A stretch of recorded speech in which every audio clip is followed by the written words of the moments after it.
ఆత్మల ప్రయాణం journey of souls అనే ఈ పుస్తకాన్ని ఆంగ్లంలో రచించినది డాక్టర్ మైకేల్ న్యూటన్. దీనిని తెలుగులోకి అనువదించినది డివైన్ బ్లిస్ పబ్లికేషన్స్. 2వ అధ్యాయమైన ఆత్మల ప్రపంచానికి ముఖద్వారం కంటిన్యూషన్. ఆత్మల ప్రపంచానికి వెళ్లిన వారు చాలా మంది అక్కడ సంగీత ధ్వనుల శ్రావ్యత గురించి నాకు చెబుతూ ఉంటారు. చనిపోయిన తరువాత వెంటనే శబ్దాలను వినే శక్తి కలుగుతుంది. తమ శరీరాలను విడిచిపెట్టిన వెంటనే ఝుంకార శబ్దాలు వినిపించినట్లు నాకు కొందరు చెప్పారు. ఇది టెలిఫోన్ స్తంభానికి చెవిని ఆనిస్తే వినిపించే శబ్దంలా ఉంటుంది. భూలోకం నుండి ఆత్మలను తీసుకుని వెళ్లే ముందు ఈ శబ్ద తీవ్రతలో హెచ్చుతగ్గులు ఉండవచ్చు.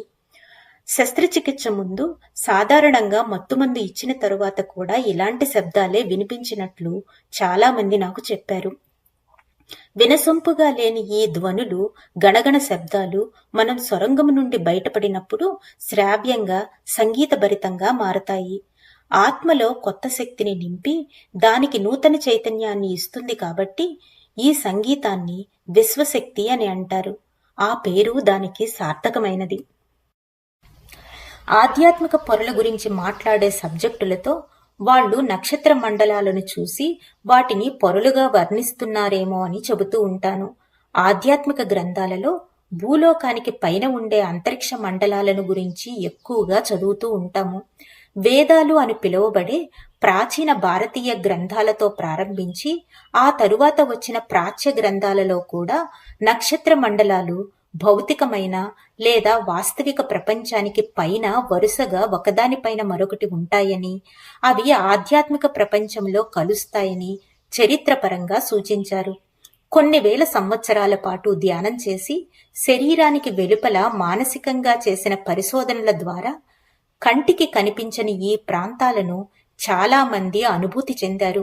భారమైన భూమ్యాకర్షణ శక్తి ప్రభావాల నుండి అంతకంతకు దూరంగా అంతరిక్షం లోపలికి వెళ్లే కొద్దీ దాని సాంద్రత తక్కువగా ఉంటుందని వర్ణించారు. తరువాత కేసులో ఆధ్యాత్మిక సొరంగం ద్వారా ప్రయాణించిన తరువాత కూడా కష్టాలను ఎదుర్కొన్న ఆత్మను గురించి విందాం. 36 ఏళ్ల ఈ వ్యక్తి 1902లో షికాగోలోని ఒక వీధిలో గుండెపోటుతో చనిపోయాడు. చిన్న పిల్లల్ని, ఎంతగానో ప్రేమించే భార్యను అనాథల్ని చేసి చనిపోయాడు. వాళ్ళు చాలా పేదవాళ్లు. కేసు 5. డాక్టర్, ఈ సొరంగము నుండి బయటకు వచ్చిన తరువాత కూడా నువ్వు స్పష్టంగా చూడగలుగుతున్నావా? సబ్జెక్ట్: నేనింకా ముందుకు వెళుతూనే ఉన్నాను. పొగలాంటి మేఘాలు నా చుట్టూ ఆవరించి ఉన్నాయి. డాక్టర్: వాటిని దాటుకుని వెళ్ళి నీకెలా కనిపిస్తుందో చెప్పు. సబ్జెక్ట్ కాసేపు ఆగి, ఆహా, చివరికి నేను ఈ సొరంగం నుండి బయటపడ్డాను. దేవుడా, ఈ ప్రదేశం ఎంత విశాలంగా ఉంది. ఇది చాలా ప్రకాశవంతంగా, శుభ్రంగా ఉంది. సువాసన కూడా వస్తుంది. నాకు ఇక్కడ ఒక అందమైన మంచు భవనం కనిపిస్తుంది. డాక్టర్: ఇంకా చెప్పు. సబ్జెక్ట్ ఆశ్చర్యంతో: అది సువిశాలంగా, బ్రహ్మాండంగా ఉంది. ప్రకాశవంతంగా, స్ఫటికంలా మెరుస్తోంది. రంగురంగుల రాళ్లు నా చుట్టూ ప్రకాశిస్తూ ఉన్నాయి. డాక్టర్: స్ఫటికంలా ఉందని నువ్వు అన్నప్పుడు స్వచ్ఛమైన రంగు అని నేను అనుకుంటున్నాను. అంతేనా? సబ్జెక్ట్ అంతేకాదు, అక్కడ చాలా వరకు బూడిద రంగువి, తెల్లనివి ఉన్నాయి. కానీ నేను తేలుతూ ముందుకు వెళ్లే కొద్దీ రంగురంగుల రాళ్లు అన్నీ ప్రకాశవంతంగా కనిపిస్తున్నాయి. డాక్టర్: ఆ మంచు భవంతి నుండి బయటకు దూరంగా చూడు. నీకేమైనా హద్దులు కనిపిస్తున్నాయా? సబ్జెక్ట్ లేదు, అది హద్దులు లేని అనంత ప్రదేశంలా ఉంది. ఎంతో నిర్మలంగా, ప్రశాంతంగా ఉంది. డాక్టర్: ఇప్పుడు నీకేమనిపిస్తుంది? సబ్జెక్ట్: నేను దానిని పూర్తిగా ఆనందించలేకపోతున్నాను. ఇంకా ముందుకు వెళ్లడం నాకిష్టం లేదు.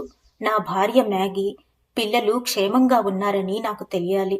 డాక్టర్: చికాగో జీవితాన్ని గురించి నువ్వింకా బాధపడుతూనే ఉన్నట్లు నాకు అనిపిస్తుంది.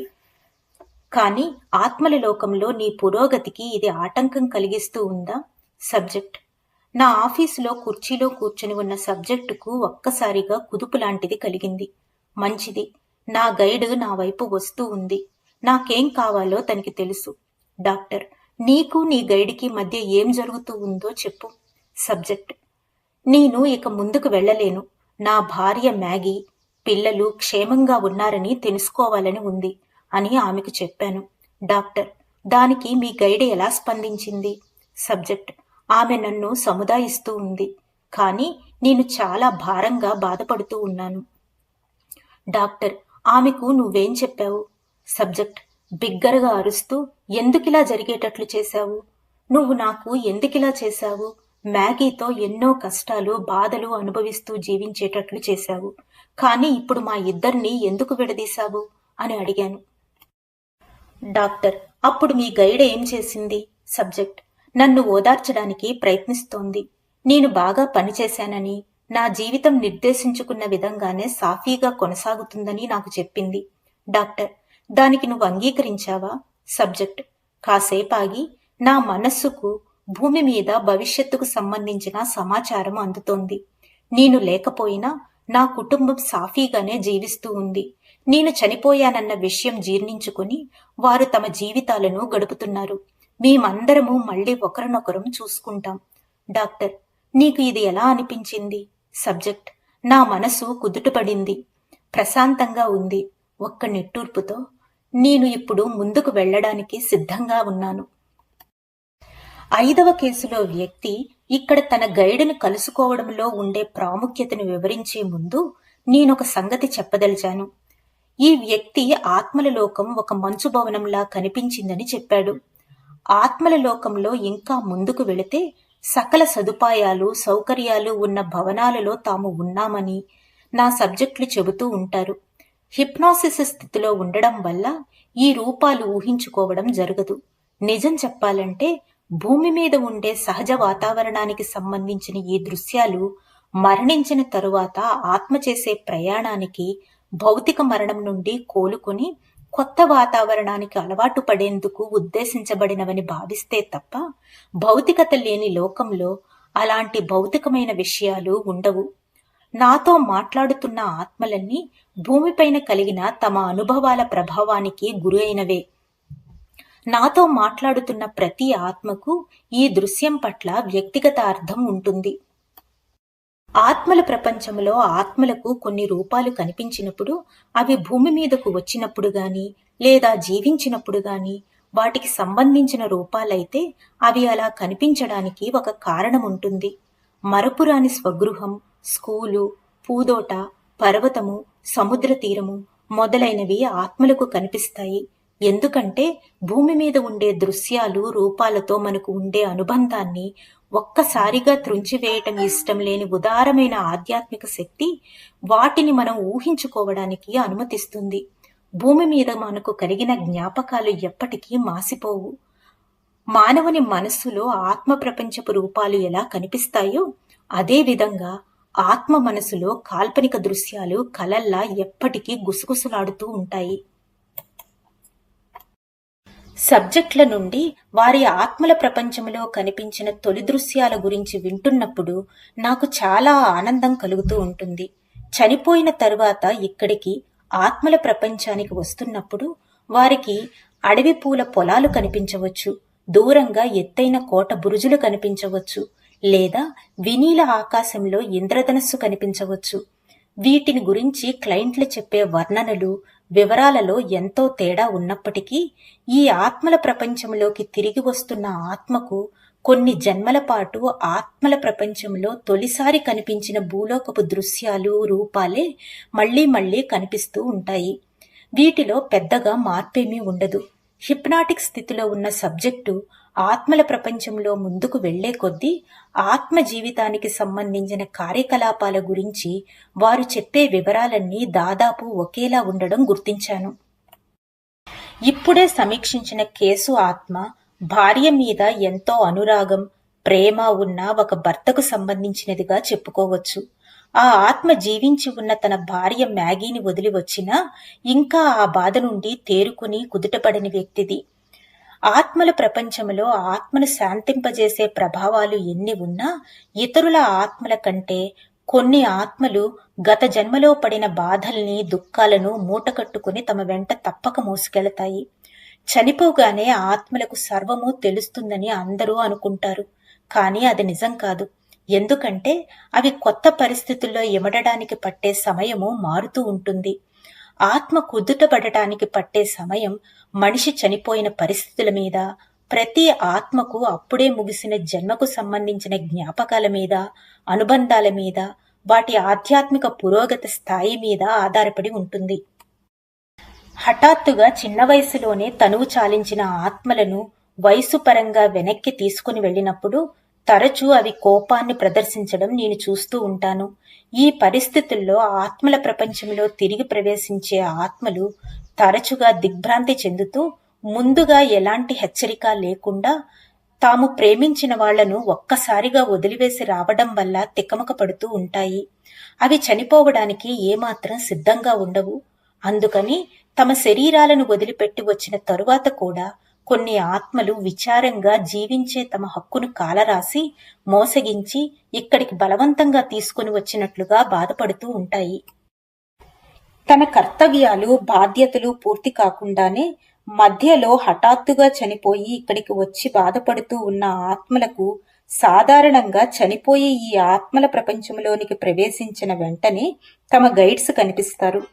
ఆధ్యాత్మికంగా ఎంతో ఉన్నత స్థితులకు చేరుకున్న ఈ గురువులు అకాల మరణం వలన ఆత్మపడే బాధ తీవ్రతను తొలగించడానికి సిద్ధంగా ఉంటారు.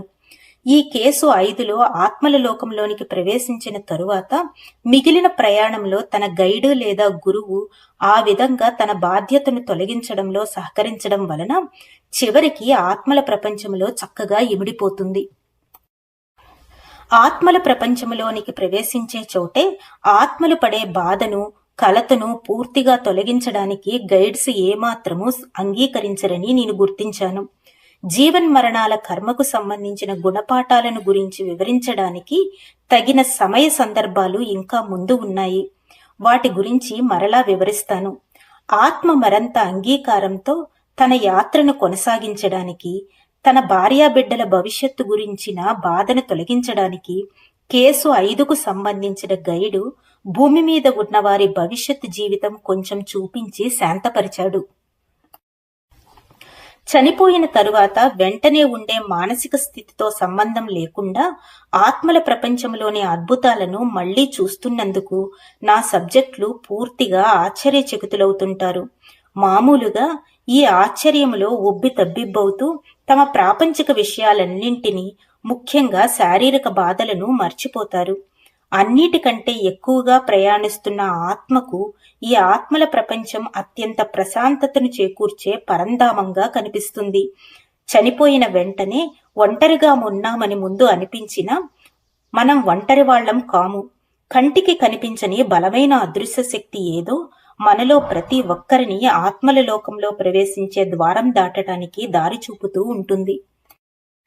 కొత్తగా ఈ ఆత్మల ప్రపంచంలోనికి ప్రవేశించిన ఆత్మలకు తామెక్కడ ఉన్నామో, తమకు ఇకపై ఏం జరుగుతుంది అని ఆశ్చర్యపోతూ అటూ ఇటూ తేలియాడేందుకు ఎంతో సమయం ఉండదు.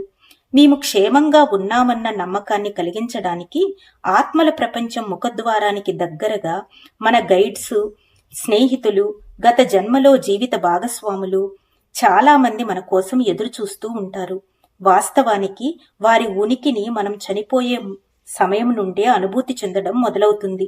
ఎందుకంటే చాలా వరకు ప్రారంభంలో మనం ఆత్మల లోకానికి వెళ్లేందుకు అవసరమైన విధంగా మారడం అనేది ఈ దయామూర్తుల ప్రభావం మీదే ఆధారపడి ఉంటుంది. ధన్యవాదాలు మాస్టర్స్. ఈ రోజుతో 2వ అధ్యాయమైన ఆత్మల ప్రపంచానికి ముఖద్వారం పూర్తయింది. రేపటి నుంచి 8వ భాగము 3వ అధ్యాయమైనటువంటి స్వగృహానికి తిరిగి రాక గురించి తెలుసుకుందాం. అంతవరకు సెలవు తీసుకుంటూ పద్మజ.